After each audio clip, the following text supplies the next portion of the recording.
Bom dia a todos. Meu nome é Andréia, eu sou pastora, sou psicóloga, sou pedagoga, sou mãe, sou esposa, sou filha e muitos papéis, né, que carregamos todos os dias.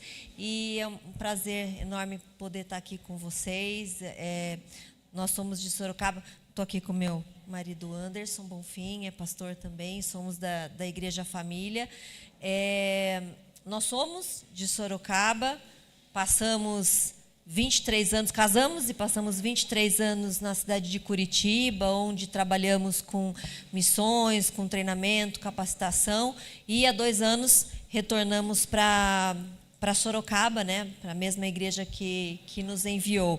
Então, temos revisto amigos e pudemos, né, retornar aqui ao Vale da Bênção, onde a gente lembra há muito tempo atrás, não vou falar quando foi, que a gente vinha quando era adolescente aqui nas vigílias. Então é muito importante para a gente estar aqui hoje. E nesse dia, né, nessa comemoração que temos do Dia das Mães, parabéns a todas as mães. A gente sabe o quanto é importante o papel de uma mãe, o quanto é importante a figura materna na construção do indivíduo, né? Como psicólogos, a gente sabe que a mãe tem, além do papel do gerar, o papel do cuidar. Quando a criança nasce, todo o desenvolvimento, a habilidade de poder criar vínculos, a habilidade de poder ter afetos saudáveis e positivos, a gente sabe muito que isso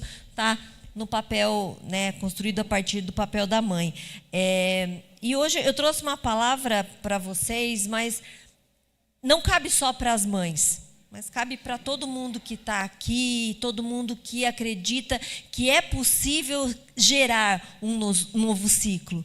Mães são geradoras, né? São úteros, são ventres que geram, e nós podemos aprender muito com elas, porque nós estamos constantemente, ao longo da vida, nós geramos novos ciclos, né?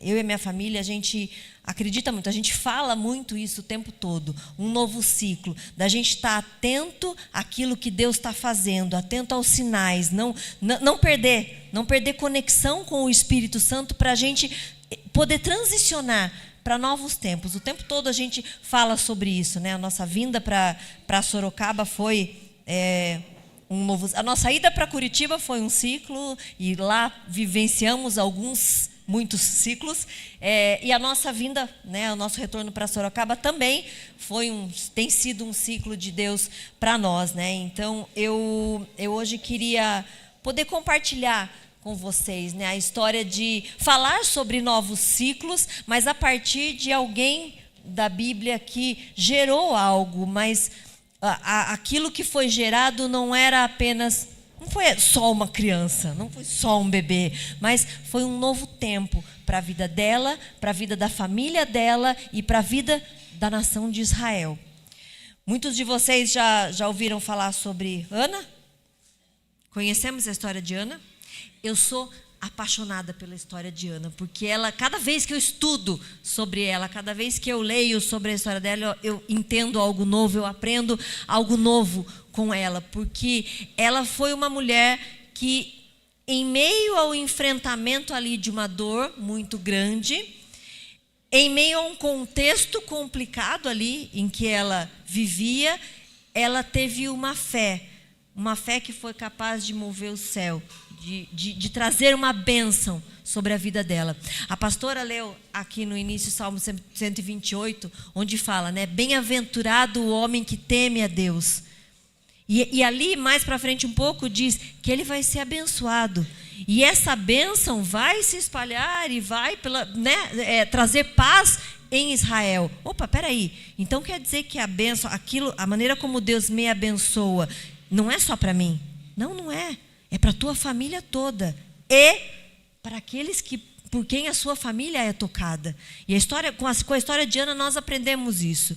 Eu vou, né, contextualizar aqui vocês. Então, tinha um homem que se chamava Eucana. Pela descrição aqui, a maneira como é falado dele, né? Fala quem era o pai, quem era o avô, quem era o bisavô, tataravô.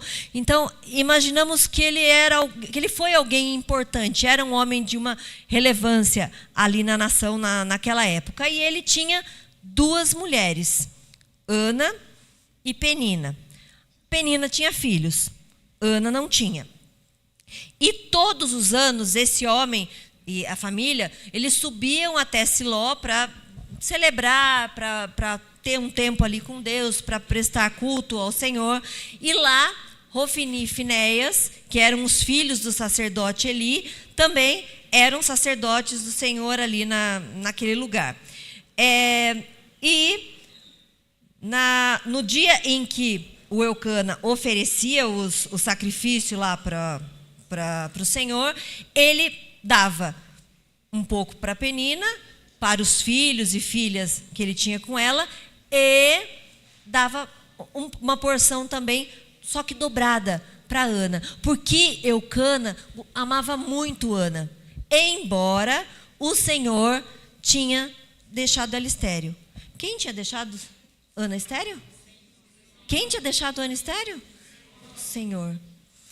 E o tempo se passava, só que nessa realidade que Ana vivia, era muito complicado para ela, porque a Penina, eu vou falar para vocês assim, que eu amo as histórias da Bíblia, porque eu tenho que fazer aqui na minha mente, eu construo a história aqui com personagens, com figurino e com tudo aqui na minha cabeça. Então, como eu imagino Penina, muito desaforenta.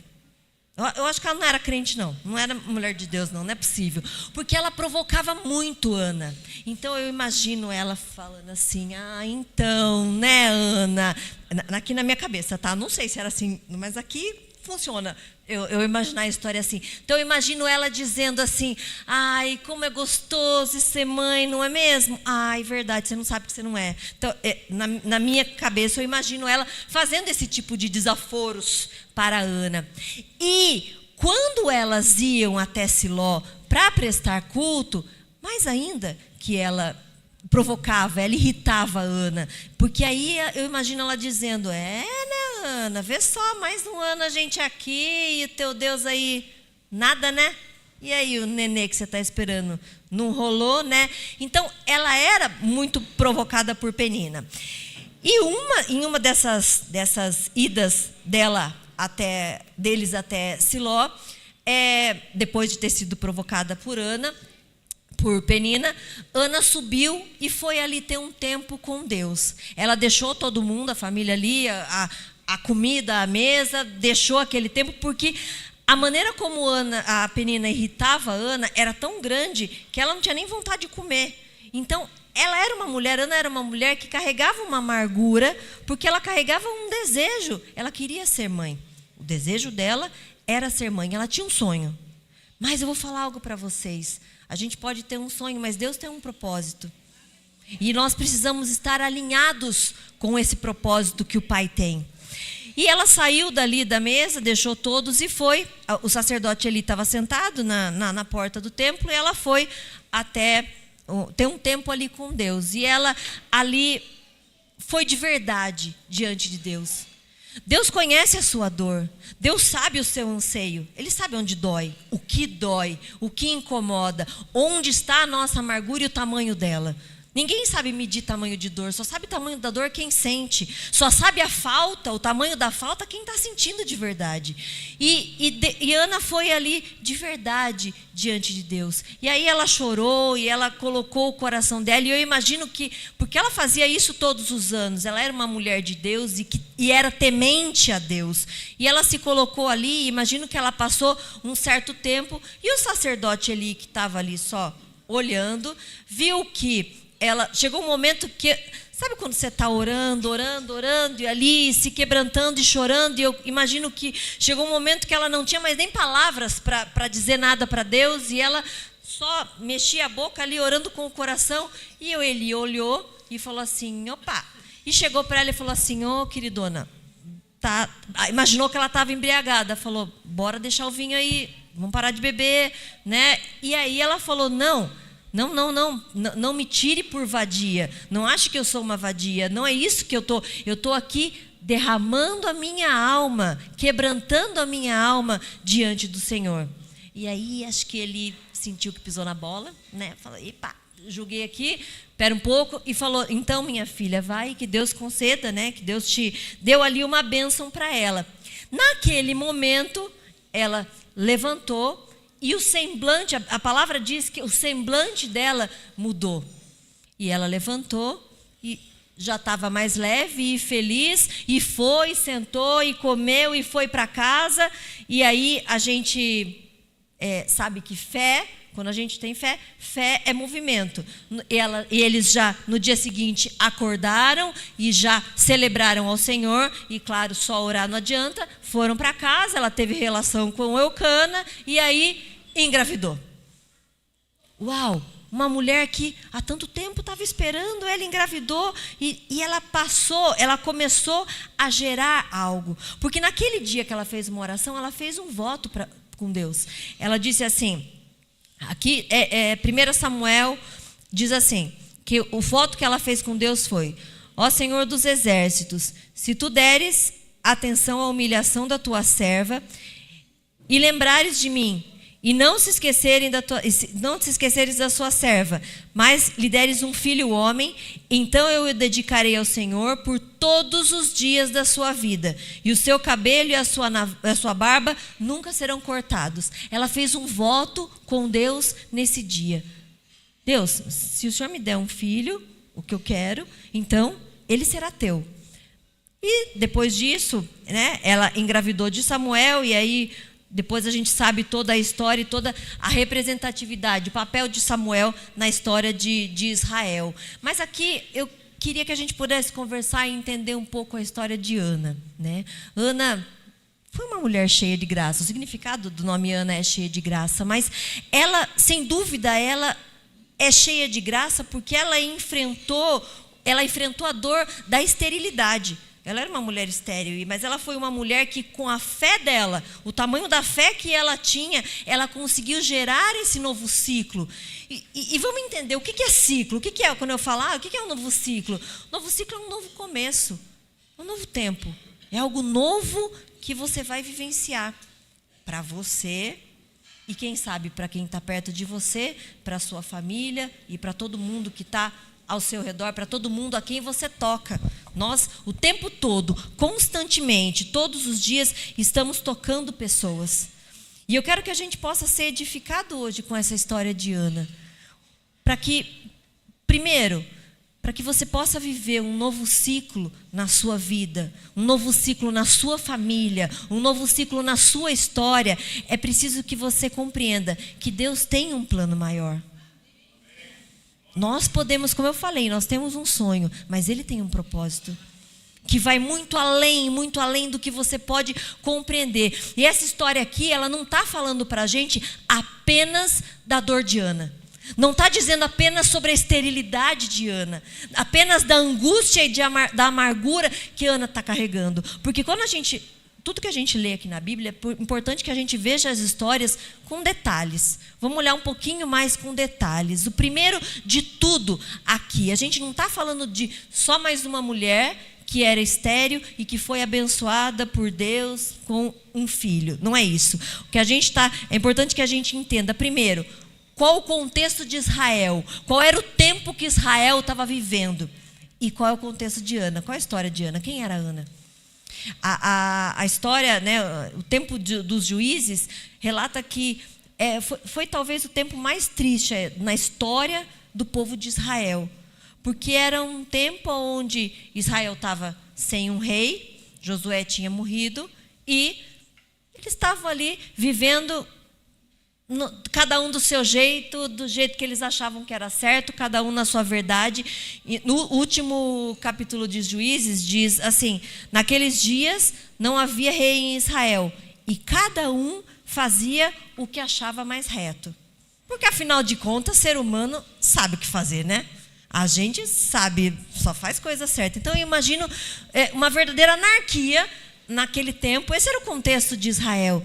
E a palavra diz que era um tempo de apostasia espiritual, onde as visões eram poucas, as palavras do Senhor eram raras. Era um tempo do silêncio de Deus. Era um tempo de idolatria, onde o povo fazia o que não era certo aos olhos de Deus e se voltavam aos outros deuses. Então, só para vocês terem uma ideia, lembra quando a gente falou, quando eu falei ali em cima, quando eu estava contando a história de Ana, fala que Hofni e Finéias, que eram filhos de Eli, eram sacerdotes ali do templo. Eles eram muito perversos. Eram pessoas, promíscuas e faziam o que não era bom aos olhos de Deus e usavam o lugar onde era para o Pai ser adorado, para Deus ser adorado, eles usavam em benefício próprio, para os seus desejos e para as suas vontades perversas. Então, esse era o contexto ali de Israel. E é no meio disso tudo, desse caos espiritual que a nação estava vivendo, que Deus levanta Ana, uma mulher que tinha uma dor, que carregava algo, mas que também tinha um propósito. Ela era temente a Deus. E Deus a levanta para abençoá-la, para que ela, com uma fé extraordinária, que ela pudesse fazer algo diferente naquele tempo. Só que vamos entender quem era Ana? Ana era uma mulher estéril. Naquela época, ser estéril, não ter a capacidade de ser mãe, era algo que era discriminado perante a sociedade. Então, Ana era uma mulher desacreditada. Olhar para ela e ela entender que Eucana, na cultura da época, era permitido. Se o homem casava com uma mulher que não podia ter filhos, ele podia casar com outra e ter filhos, que foi o que ele fez, Casou com a Penina para ter filhos, mas ele amava muito Ana, Mas Ana era estéril. Então, ela vivia essa realidade. Eu tenho que dividir meu marido, eu tenho que ser humilhada por essa senhora abençoada Penina, eu tenho que ser humilhada por ela. Eu vivo numa realidade onde toda a sociedade olha para mim com descrédito. Então, e todos os anos, quando eu subo ao templo para adorar, para prestar culto, para celebrar o Senhor, eu ainda sou um pouco mais humilhada por Penina, sendo cobrada, e esse teu Deus aí não te deu de novo filho, tá de novo que você não está grávida. Então, essa era a realidade dela, mas ela é um exemplo de graça, porque ela conseguiu fazer algo, se mover em direção ao Pai, mesmo diante da sua dor, mesmo diante do seu sofrimento. Ela é um exemplo que o Senhor pode visitar os lugares horríveis e desacreditados que a gente tem dentro da gente. Não importa o que você fez, não importa onde você já foi, não importa quem você foi, o que importa é o que o Pai pode fazer, apesar de tudo isso. Porque Ele é Deus, porque Ele pode, porque Ele é o Deus do impossível, e era nesse Deus que Ana acreditava, porque ela foi um instrumento improvável, que foi usado para mudar a história da família dela e da nação de Israel, porque ela gerou um Samuel. Samuel não foi só um bebê. Samuel, ele gerou um novo tipo de uma nova ordem de profetas. Ele criou uma escola de profetas, ele ungiu 2 reis. Esse foi Samuel, um homem que ouvia Deus chamar. Através dele, Deus gerou um novo tempo para toda a nação de Israel. Ana só queria ser mãe. Ela tinha um sonho, mas Deus tinha um propósito para ela. Deus queria que algo maior para ela, muito maior do que o sonho dele. Sabe por quê? Porque os desígnios de Deus para você são muito maiores do que esse que você imagina. O jeito que Ele te vê é muito maior do que esse jeito que você ouviu até hoje a seu respeito. Muitas vezes a gente cresce ouvindo coisas a nosso respeito que não são muito legais. E essas frases, essas palavras nos paralisam e nos fazem viver uma não realidade, num mundo paralelo. E a gente acredita que é incapaz de fazer aquilo que Deus acredita que podemos fazer. Deus não sonha. Deus tem propósito, Ele tem planos para você. E Ele quer usar você naquilo que Ele projetou ali, muito antes de você nascer. Quando você estava lá no ventre da sua mãe. É isso que Ele tem para você e é isso que Ele tem para Ana. Porque Isaías fala, os planos de Deus são maiores, os caminhos, sim, Assim como são altos os céus, a diferença entre os céus e a terra, essa é a distância do que você pensa para você e do que Deus sabe sobre você. Segundo, para gerar um novo ciclo na sua vida, resista aos ataques durante o processo. A gente não gosta de processo. Ou é só eu? A gente não gosta, a gente não tem paciência de esperar o processo.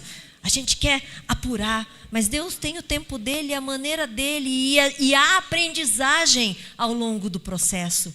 A beleza no processo, a beleza nessa jornada, por mais difícil que ela possa parecer. E eu preciso aprender a resistir aos ataques. Lembram que eu falei? Quem que tinha deixado Ana estéril? Senhor, Deus tinha deixado Ana estéril. E porque ele tinha deixado ela estéril, em 1 Samuel 1, 6 a 7 diz: porque o Senhor tinha deixado Ana estéril, sua rival a provocava continuamente, a fim de irritá-la. Isso acontecia ano após ano. Tem noção, um trem desse? Tem noção? Você todo ano tem uma ferida sendo aberta? E aberta de novo, e aberta de novo pela sua rival. E ela fazia isso a fim de irritar a Ana. Isso acontecia ano após ano. Sempre que Ana subia à casa do Senhor, sua rival a provocava. E ela chorava e não comia. Eu quando leio esse versículo específico, eu imagino o tamanho da dor de Ana, porque assim, a gente sabe que o ser humano tem algumas necessidades básicas, né? E a comida é uma delas. Comida não é para felicidade, para alegria. Embora a gente goste muito de comer, cuscuz com ovo para mim, todo dia, almoço, janta e café da manhã, tá ótimo, não preciso de mais nada. Mas é muito cuscuz com ovo, entende? E não precisa, pode ser menos. Então eu sei que tem pessoas que se relacionam com a comida de um jeito diferente, mas ela é necessidade básica para você não morrer. Então, é uma necessidade básica. Quando diz que Ana, ela chorava e ela ficava muito triste com essa provocação e ela deixava de comer, a pessoa, para ela deixar de lado uma necessidade básica por conta de um sentimento de tristeza, sim, ela estava aqui desenvolvendo um quadro bem depressivo por conta dessa falta, dessa lacuna que ela tinha. Não bastasse isso, ela era uma mulher de Deus, o Eli achou que ela estava bêbada. Então ela foi julgada pelo sacerdote ali do templo. Então o momento em que a Ana estava passando era um momento em que ela era desacreditada como mulher, desacreditada como esposa, desacreditada como mulher de Deus. Então o contexto não apenas de Israel era desfavorável, mas o contexto ali, de dentro da casa dela. O sacerdote, o marido, a outra mulher do marido. Mas o que Ana fez? Ela resistiu a esses ataques. Ela podia ter batido boca com a Penina? Com certeza poderia. Escuta aqui, né? Poderia ter criado caso. Claro que poderia. Ela poderia ter feito de dentro da casa dela um campo de batalha. Não poderia? Poderia, né?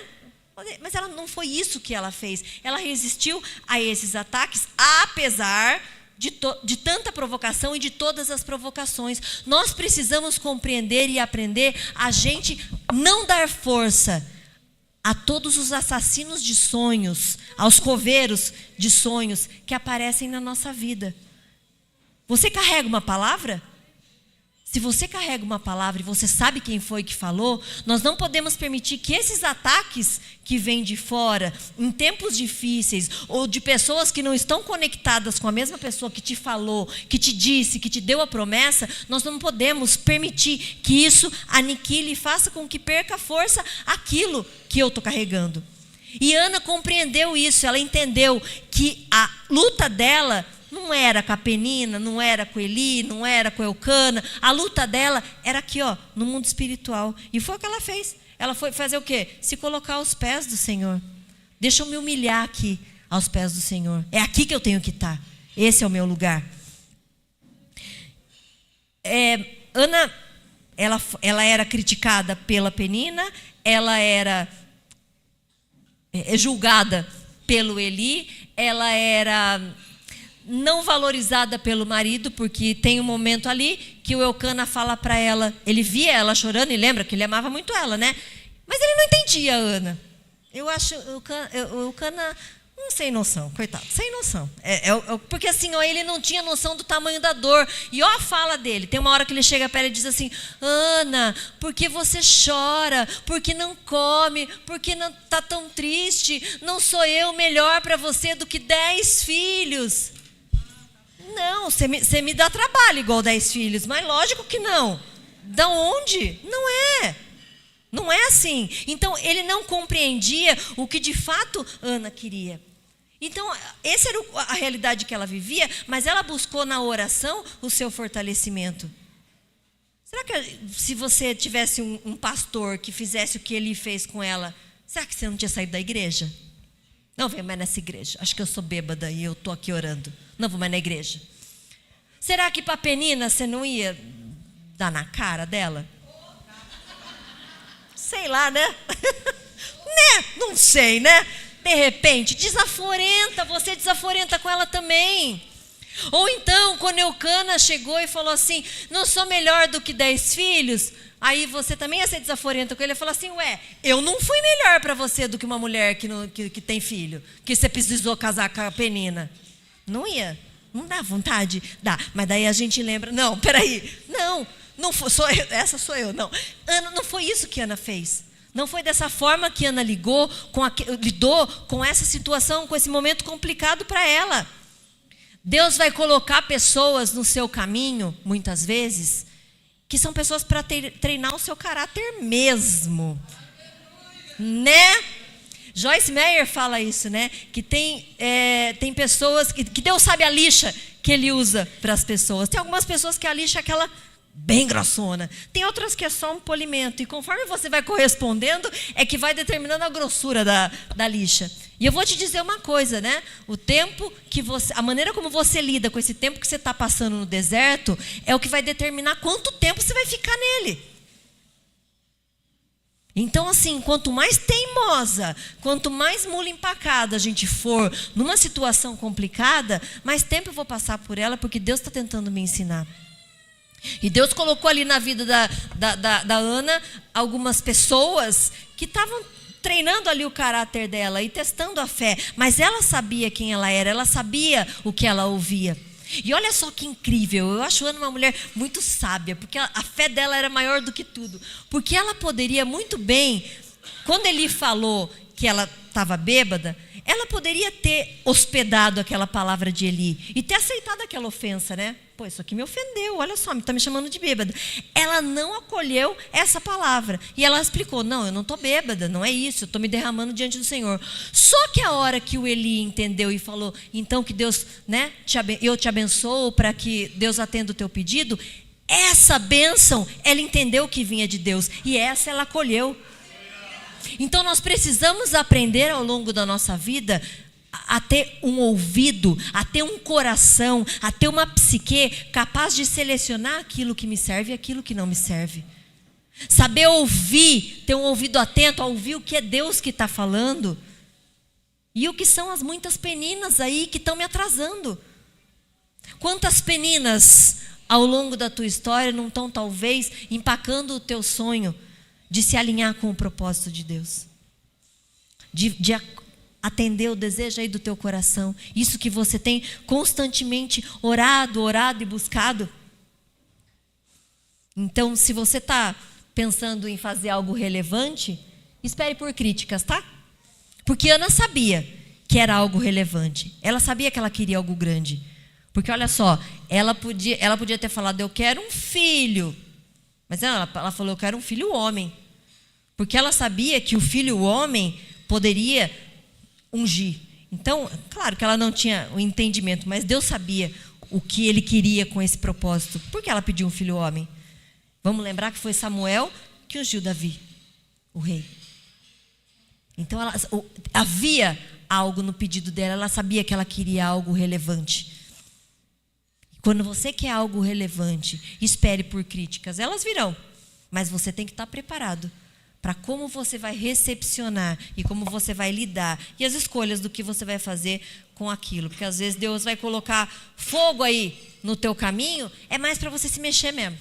É mais para você tomar uma atitude, mais para você fazer escolhas e decidir algo. Porque Deus não depende, tá, de circunstância favorável para que Ele cumpra a palavra dele, tá bom? Ele não precisa que não tenha penina nenhuma no caminho, que não tenha ele julgando, ele não precisa disso, ele não precisa de nada favorável para ele cumprir a palavra dele, porque ele tem um compromisso com aquilo que ele fala. E se ele prometeu, ele vai fazer. Você crê nisso? Terceiro, para gerar um novo ciclo na sua vida, faça da oração a sua arma mais poderosa.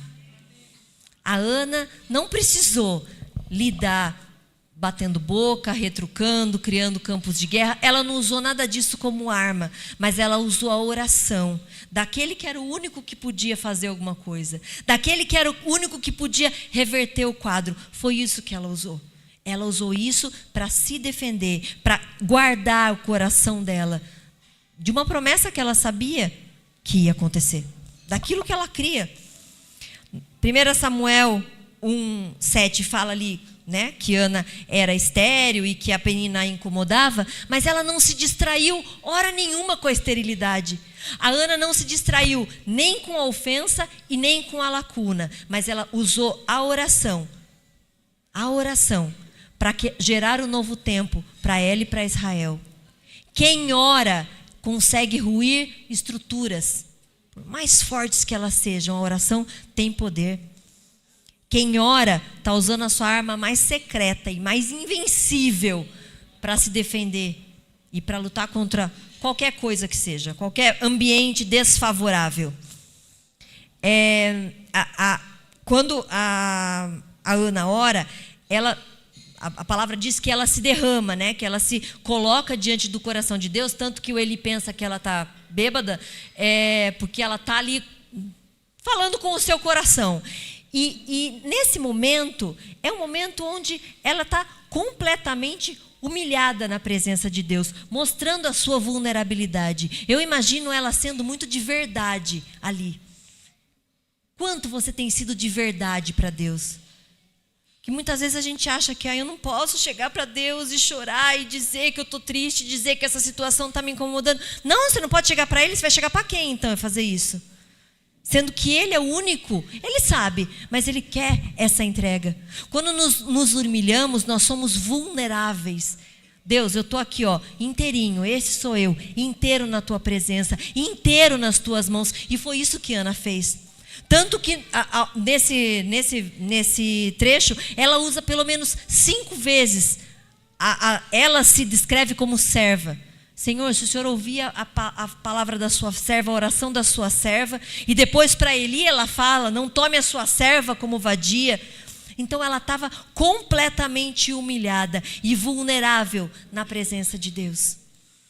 Isso é você usar a oração para ser inteiro e para se colocar diante de Deus. E isso é a tua arma. Mas eu vou estar super vulnerável. Quer maior poder do que Deus tomando conta da sua situação? Quer momento mais forte do que esse? Você entregando o teu momento difícil, o teu momento que dói, você entregando a tua dor inteirinha na mão de Deus, para que Ele cuide, para que Ele seja o dono do que está acontecendo ali? Ana é um exemplo de perseverança. Porque lembram que a gente viu ali? Ano após ano ela subia, sem filho, sendo humilhada por Penina, mas para fazer a mesma coisa, para pedir para Deus. E tem ali um momento, quando Eli fala com ela, ela diz, eu estou aqui até agora orando. Então até agora eu imagino que ela devia estar há muito tempo ali, na mesma posição, orando e pedindo. Ana é um exemplo de perseverança. A bênção vai chegar como você perseverar. Não enxergue as situações difíceis como, acho que não era isso. Puxa, acho que eu entendi errado. Não, continue orando. Mesmo sem palavras. Ana foi um exemplo. Ela estava ali com o coração. Ela usou palavras enquanto deu. Chegou um momento que já não tinha mais. É aqui, meu coração. E toma, Senhor. John Bunyan fala que é melhor orar de coração, mas sem palavras, do que orar com palavras, mas sem coração. Mas eu não sei orar que nem a pastora. ora com o teu coração, do seu jeito. Teu coração, você sendo inteira ali. Outra coisa, Ana, ela sabia o poder que tinha na oração, porque ela levantou, a palavra diz, o texto diz que a hora que ela levantou como? Triste, acabada, batida. Ela levantou com outro semblante, ela já estava feliz, ela já comeu, e ela já foi para casa, e ela já prestou culto, e depois teve relação com Eucana e engravidou. Então, entendam que esse semblante novo significa que a oração muda primeiro a pessoa, para depois mudar a situação. O teu relacionamento com Deus, a tua entrega vai te mudar ali dentro, a maneira como você contempla a mesma situação. Vocês já ouviram? A gente, quando no consultório, né? Muitas vezes a pessoa vem e ela fala, tá tudo ruim, meu chefe é o Satanás, os meus amigos de trabalho são horríveis, eu odeio o meu trabalho, eu odeio o meu emprego, né? E conforme o tempo vai passando, ali ela se converte, ela conhece Deus, e aí ela vem, e aí o trabalho, como tá? Às vezes você tem até medo de perguntar, né? E o trabalho, como tá? E aí ela diz, nossa, mas estou num relacionamento muito bom com o meu chefe. Mas mudou de chefe? Não, é o mesmo. Mas meus colegas de trabalho, a gente sai para almoçar junto. E aí, mas aí, mudaram os colegas de trabalho? Você mudou de função? Não, continua fazendo a mesma coisa, a empresa é a mesma. Mudou o lugar? Quem mudou? A pessoa. Permita que o relacionamento com Deus, permita que a oração te mude por dentro primeiro, para depois que a situação ser mudada, para depois a circunstância seja mudada por Deus. Outra coisa, Ana, quando ela levantou, quando ele entregou a palavra dela, deu oração, e ela se levantou, ela engravidou primeiro na mente. Porque ela saiu com a certeza, ela saiu com fé de que algo tinha acontecido. Não foi na hora que ela levantou da oração que ela já saiu grávida. Tinha algo para ser feito, né? A gente sabe, né? Então, tinha algo para ser feito. Mas ela levantou grávida aqui na mente. Levantou com fé, sabendo que Deus vai fazer. Deus fez, foi, já é. E ela só seguiu acreditando naquilo que tinha que ser feito. E Ana é o maior exemplo de que a resposta de Deus vem sempre com o melhor. Não é, você vai pedir de um jeito, mas Ele vai fazer muito melhor do que você pediu. Sabe por quê? Porque Ana queria um filho, mas ela não só gerou um filho, como ela gerou um profeta que transformou a história que Israel estava vivendo. Os dias ruins, os dias longe de Deus que Israel estava vivendo. Então, fé não é ver para eu acreditar, não é ver para crer. É eu crer, para daí eu conseguir ver. Quarto ponto, para gerar um novo começo, um novo ciclo na sua vida. Consagre a Deus todas as suas bênçãos. O texto diz que a Ana fez um voto, né? Que se ela gerasse um filho, que ela iria entregar o filho para Deus e, né, que não ia cortar o cabelo, nem a barba. Depois, naquela época, as mulheres amamentavam os filhos até 3 anos e aí depois, né, eles desmamavam. Então Ana fez isso. Quando ele completou 3 anos, ela desmamou e ela foi até o sacerdote Eli e entregou Samuel, né, e disse que ele ia, né, para todo. Por isso agora eu dedico ao Senhor, por toda a sua vida será dedicado ao Senhor. E ali ela adorou o Senhor. Andréia, tu tá de brincadeira, que essa mulher orou anos, foi humilhada, foi julgada, passou por tudo que passou e ainda teve que entregar Samuel para Deus. Espera um pouco, eu não estou entendendo isso daqui.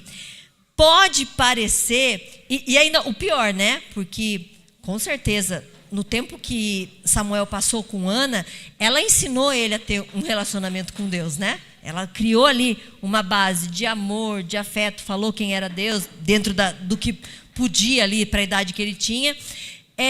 E ela foi levar Samuel lá para Eli. E lembram como eram os filhos de Eli? Lembram a realidade familiar de Eli? Eli era um sacerdote velho, que tinha uma realidade familiar precária, complicada. Mas Ana tinha feito um voto com Deus. E ela sabia quem era o Deus que ela tinha crido. Então ela entendia, eu vou cumprir aqui o meu voto e sei que Deus vai cuidar. E tanto que, né, quando Eli julgou a Ana por ela estar bêbada, que ela estava bêbada enquanto ela estava orando, anos depois, foi Samuel que condenou, né, que profetizou, né, a condenação para Eli. Então, muitas vezes a sentença vem pela nossa própria boca. Temos que tomar muito cuidado com aquilo que a gente fala. Porque a ruína ou o sucesso da família, da igreja, da sociedade, vem pela família. Como está a tua família? Como tem sido você como sacerdote da tua casa? Alguém que julga ou alguém que abençoa? Alguém que ora ou alguém que murmura? Qual tem sido você? Qual tem sido o seu papel aqui? Porque muitas vezes Deus adia os nossos sonhos, adia aquele desejo do nosso coração, para que a gente possa ter certeza, na hora que acontecer, que veio dele, e para que a gente possa consagrar para ele isso. Pode parecer difícil? Sim, pode parecer difícil, mas eu preciso me alegrar no Deus do milagre e não no milagre. Ana se alegrou em Deus e não em Samuel. Lógico que ela ficou muito feliz de ter recebido Samuel, mas ela seguia, meu coração exulta no Senhor. Foi o cântico de adoração que ela fez depois, quando ficou grávida. Deus, nós precisamos compreender, Deus nos abençoa para que sejamos abençoadores. Andréia, mas ela teve que... Poxa, era o que ela mais queria e ela teve que entregar Samuel. Quando nós entendemos que quando a gente recebe uma bênção, ponha isso na sua mente, leve isso no seu coração. Quando Deus te dá uma bênção, não tem a ver com aquilo que Ele te deu, tem a ver com o tipo de pessoa que você se torna. Uma pessoa abençoada. Abençoados, pessoas abençoadas, quando entendem a missão, quando entendem o que tem que cumprir, elas abençoam pessoas. Ana, com esse movimento que ela fez, ela mudou a realidade de Israel. Você já pensou? E se ela tivesse segurado a bênção? E se ela não tivesse sido fiel com o voto que ela fez? Como teria ficado Israel? Como teria ficado aquela nação naqueles dias tão difíceis e sem Deus? Pelo contrário, quando você consagra tudo a Deus, Ele vai te dar em abundância. Ele vai dar muito mais do que você pediu. E sabe por quê? Porque Ana não teve só Samuel não, viu? Deus foi tão bondoso com Ana que depois de Samuel, Ele ainda deu 3 filhos e 2 filhas para ela. Poxa vida, é filho demais, né? Ele ainda deu 5 filhos para ela. Quando você cumpre o teu papel, não precisa ensinar a Deus e dizer como Ele tem que fazer, porque Ele vai te abençoar com abundância. Você crê nisso? Ana não voltou para casa amargurada. Tem gente que às vezes você vê assim, né? Onde você estava? Eu estava ali na sala de intercessão. Mas está saindo assim? Porque volta para lá e fica mais um pouco, umas 5 horas mais, quem sabe. Porque assim, se eu acabei de sair da presença de Deus, o que Ele me falou, o que Ele trouxe para o meu coração, o que eu entendi desse tempo, eu tenho que sair com o meu semblante diferente. Posso não sair contente e feliz, mas sair pensando pelo menos algo que eu tenho que fazer. Algo precisa ser feito, algum movimento eu preciso dar em direção àquilo que o Senhor tem para fazer. Assim como Silas fez na prisão, assim como Jesus fez, assim como Ana fez, antes de saber que estava grávida. Se você crê, é você louvar e adorar antes do milagre acontecer. Deus está te engravidando hoje de um sonho. Você crê nisso? Deus vai te dar mais do que você está pedindo, eu creio. Ele sempre faz isso. Pode ser que você não esteja entendendo muito, pode ser que você não esteja confortável e feliz com a situação, pode parecer ilógico, irracional isso que você está vivendo. Mas Deus vai usar isso para transformar a realidade da tua casa, do lugar onde você está e de outras pessoas que você pode abençoar com isso quando você contar o teu testemunho. Como eu falei, né, a gente acredita muito nessa questão dos ciclos, né? Minha família, a gente vive isso, nós vivemos reino, vivemos a palavra de Deus constantemente, né? O tempo inteiro a gente tá vivendo isso. E assim, né? Fomos para Curitiba e éramos missionários, e missionário sabe como é, né? Essa coisa dos perrengues da vida, esse negócio. Então, teve uma época da nossa vida em que a gente estava nos perrengues financeiros, assim, difícil mesmo. Então, eu estava desempregada, o Anderson viajava, né, para dar aulas e ministrava, Jocum de vez em quando. Então, aquela coisa, né? E aí, o momento financeiro estava bem complicado mesmo. E nós já tínhamos, porque existia um plano nosso de vamos casar, vamos ter 2 filhos e tudo certo, 2 viram 4, multiplicou, ninguém deve nada para ninguém, tudo certo, obedecemos a Deus e a ideia era essa, nosso plano era esse. E aí nós casamos, né, cedo, e aí logo tivemos a Giovana, minha primeira filha, e aí já queria emendar uma na outra para já dar tudo o trabalho que tinha que dar de uma vez só. E aí, então, né, tínhamos a Giovana e a Olivia. Uma já estava com 12 anos e a outra estava com 10. E aí, no ano de 2013, no ano de 2012, a gente estava nessa situação, nesse perrengue, e a gente estava tendo que entregar o apartamento que a gente alugava, porque não tinha mais dinheiro, para ir morar com a minha mãe e com o meu pai, num apartamento menor ainda, e a gente já era em 4, aí mais meu pai e minha mãe, num apartamento de 2 quartos só, e a gente estava indo, porque, não sei, Deus, né? Mas tá, vamos lá. E a gente estava nesse momento. Quando, de repente, um dia, me senti um pouco esquisita, vamos lá, só comprar um teste de gravidez na farmácia, só para ter certeza, e a certeza veio, né? A certeza veio. Estava eu grávida, aos 36 anos. Vê se eu com 2 filhas já na pré-adolescência, que é aquele momento bacana, né? Da vida dos seres humanos, aquele momento abençoado, e estava eu grávida. E aí vocês imaginam como ficou a minha cabeça na hora que eu não peguei aquele coisinho com os 2 risquinhos, né? Eu não sabia se eu chorava, eu não sabia se eu orava, eu não sabia, porque aquilo não fazia o menor sentido para mim. A gente estava vivendo, estava mudando, né? Vivendo esse ciclo de mudança que a gente sabia que ia ter que apertar geral, e estava tentando esperar Deus. Tá, então o que você quer me ensinar? E aí, para ajudar, Deus ainda fala assim, só um pouquinho, vou engrossar um pouquinho mais a lixa e você vai engravidar. Eu falei, meu Deus, e aí estávamos nós naquele sem entender nada do que estava acontecendo. O Bonfim ria, mas eu acho que era de nervoso, né? Lógico, não fazia sentido. E eu dizia para Deus nas minhas orações, eu falava, Deus, eu não estou conseguindo entender, porque isso não faz sentido para mim. E aí, tá, não teve jeito mesmo, né? Estava grávida mesmo.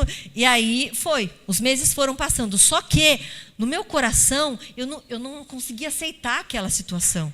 E eu estava com 7 meses de gestação. No 7º mês, eu falei, gente, não dá. Eu lembro que eu falei, Anderson, eu vou andar, vou dar uma volta, vou caminhar. A gente morava perto de um parque assim.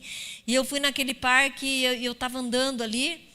na velocidade de uma grávida de 7 meses, né? Tava andando ali e eu falando para Deus, Deus, isso que a gente está vivendo não faz sentido para mim, mas eu entendo. Ok, eu aceito. Entender não, eu aceito, eu não entendo, eu aceito isso que o Senhor está me dando. E eu vou entender isso como um novo ciclo. Só que assim, Deus, quem convida, paga a conta. Nós não temos dinheiro.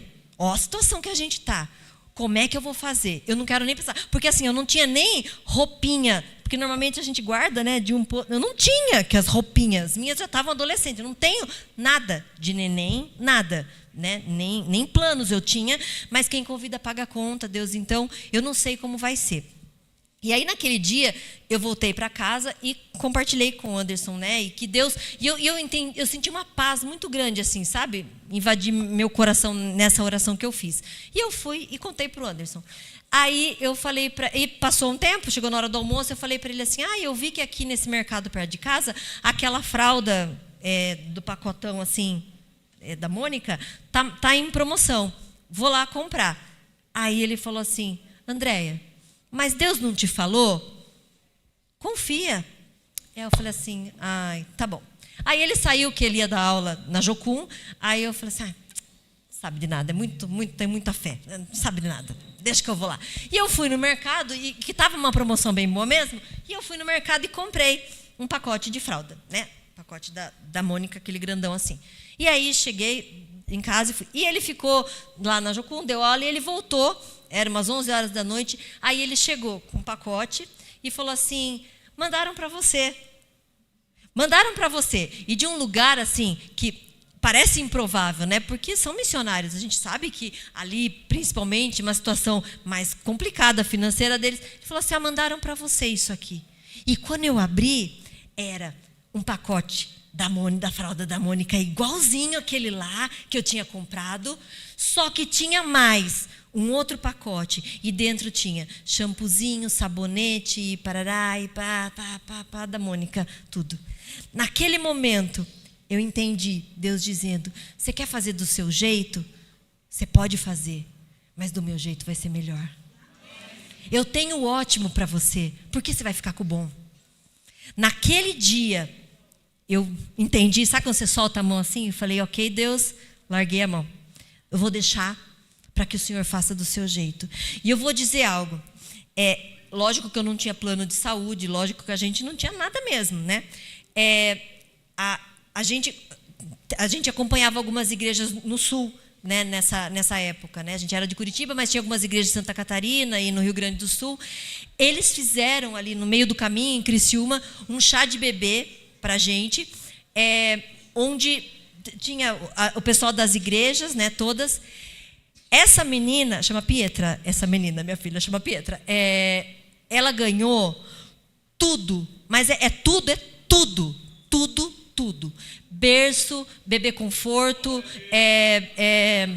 carrinho de colocar no carro, fralda. Eu fui comprar fralda para Pietra quando ela estava com 1 ano e meio, e ainda porque ela usava a fralda M e os pacotes que tinha lá era tudo G ainda, mas só por isso, porque senão ia... muito poucos pacotes de fralda. Tiveram pessoas que chegaram e falaram assim, eu não conseguia amamentar, e aí, para ajudar ainda, né? Tinha aquele leite que custa caro demais. Tiveram pessoas assim, eu entendi de Deus e me comprometo a toda semana dar uma lata de leite para vocês. Daquela lata que custa carão. A gente ganhava uma lata todo mês. E eu lembro que eles fizeram um momento ali, né, com a gente, de entregar algumas palavras, né, daquilo que a gente tinha, do quanto a gente tinha participado no desenvolvimento deles. E as roupinhas que ela ganhou eram roupinhas assim, muito melhores do que as meninas grandes tiveram e que nasceram em outro momento financeiro nosso, né? Muito melhores. E era uma loja bem chique, assim, de roupa de nenê, que tinha no lugar. E uma das meninas, e todas tinham comprado, acho que na mesma loja. E aí, uma das meninas falou assim, quando eu fui nessa loja, eu disse para ela assim, é um chá de bebê que vai ter. E aí disse que a vendedora pegou e falou assim para ela, nossa, mas vocês estão comprando tudo do bom e do melhor para isso? Meu Deus, quem é essa mulher? E aquilo veio tão forte no meu coração, algo que Deus tinha falado para mim lá, né? Algo sobre ciclos, né? Eu imagino que Ana não imaginava quem ela era, que ela carregava uma promessa, que ela carregava algo para a nação de Israel. E aquela fala da menina: meu Deus, quem é essa mulher? Vocês estão comprando tudo do bom e do melhor. Naquele dia, com aquela fala dela, eu entendi: nós estamos num outro ciclo.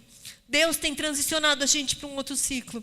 Até hoje, tudo que a Pietra, existe um favor diferente sobre a vida dela. Para vocês entenderem um pouquinho mais do que eu estou falando, eu estava grávida ainda, quase para nascer, e aí o Anderson foi ministrar num lugar, e aí ele me ligou um dia, assim, eufórico, e o Anderson, ele é assim, não tem muita expressão, né? Ele eufórico, eu falei: meu Deus, aconteceu alguma coisa. E aí ele falou assim: Andréia, eu estava ministrando, e depois da ministração, uma pessoa veio e me disse assim: não está certo, vocês não podem ficar morando com os pais de vocês. Então, eu vou te dar uma oferta para vocês comprarem um apartamento. Entendem o que eu estou dizendo para vocês? O favor de Deus é muito maior do que o que você considera como perda. O favor de Deus sobre a sua vida é muito maior do que você um dia pôde imaginar. E você aceitar, entrar num novo ciclo, por mais difícil que possa parecer, garante para você a certeza de que você está no lugar que você nasceu para estar. Garante que você vai conduzir a sua família para o lugar onde ela tem que estar. Para finalizar, entenda: quando você entender que você não é o fim, você não é o fim.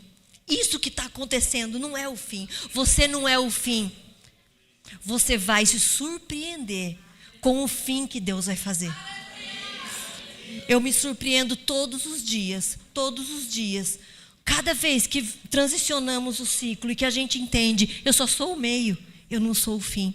Eu me surpreendo todos os dias com quem é Deus. E eu creio que Ele trouxe você aqui hoje para te surpreender.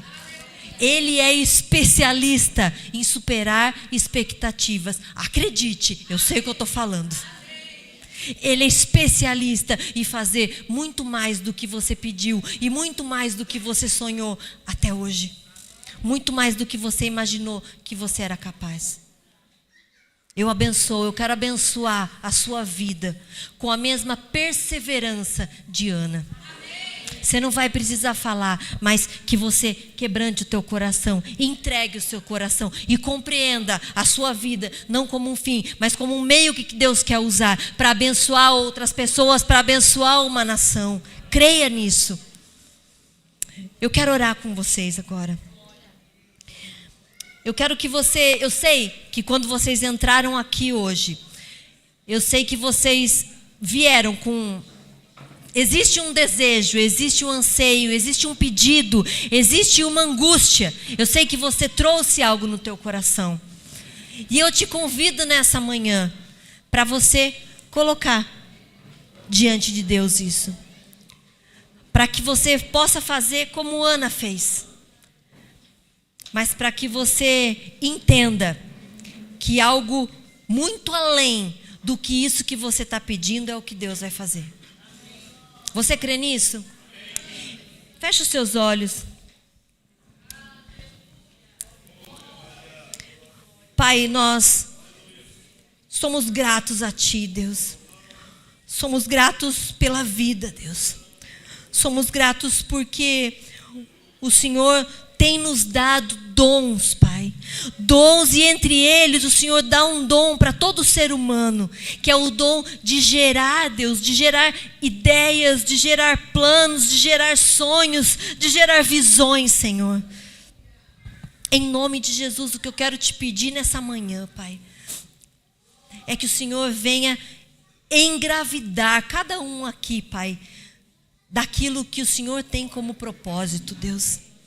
Que eles possam sair daqui com a mesma fé que Ana saiu do templo, Deus, sabendo que ela estava carregando algo, Deus. Talvez ela não tinha noção, ela não tinha ideia do tamanho, da proporção daquilo que ela tinha recebido, Pai. E é assim que eu quero abençoar cada um aqui, Pai. Para que mesmo aquilo que eles podem achar inalcançável, Deus, que esse desejo esteja alinhado com o teu propósito, que esse sonho esteja alinhado com o teu propósito, que o Senhor venha e faça, Pai. Venha e faça, Pai. Deus, eu quero abençoar cada um, para que o Senhor possa compartilhar nessa manhã com eles aquilo que o Senhor vê quando olha para eles, não aquilo que eles veem, não aquilo que a sociedade pode ter falado até hoje para eles, não aquilo que eles ouviram talvez de uma família disfuncional até hoje, Pai. Que eles possam romper com modelos, Pai, com modelos familiares que não são adequados, Pai, com modelos que eles já viveram até hoje, mas para que eles possam viver uma realidade familiar baseada em Ti, Deus, baseada naquilo que o Senhor entende como família, Pai. Pai, que o Senhor venha quebrar, que seja um dia do Senhor quebrar todo o cativeiro, Deus. Quebrar todo cativeiro, Deus. Cativos não geram, Pai. Pessoas cativas não são capazes de gerar nada, Pai. Então liberta cada um aqui. Que eles possam se sentir livres, Senhor. Livres para que possam se ver e então gerar, Pai. Em nome de Jesus, Pai. Liberta de todo ataque, Pai.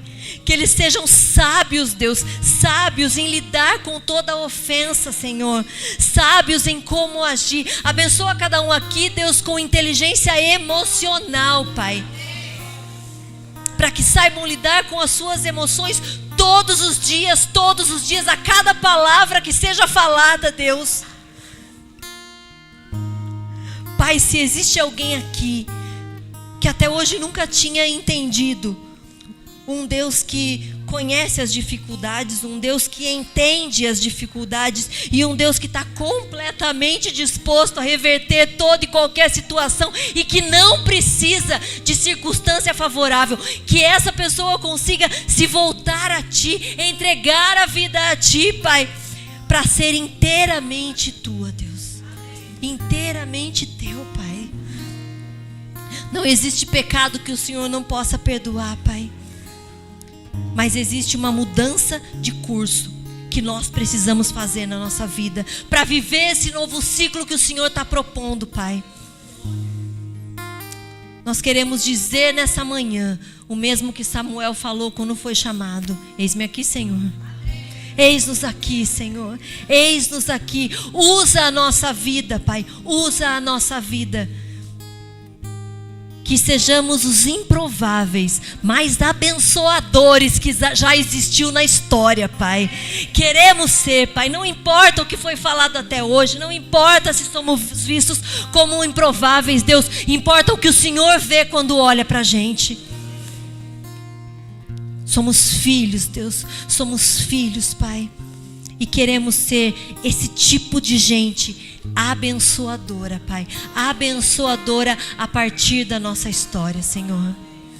Continua a falar conosco. Continua a nos incomodar, Senhor. Continua a permitir que estejamos alinhados com a Tua voz, com aquilo que está no Teu coração, com o Teu propósito para esta cidade, para esta nação, Senhor. Em nome de Jesus, Pai. Em nome de Jesus. Amém. Amém. Amém. Eu abençoo vocês.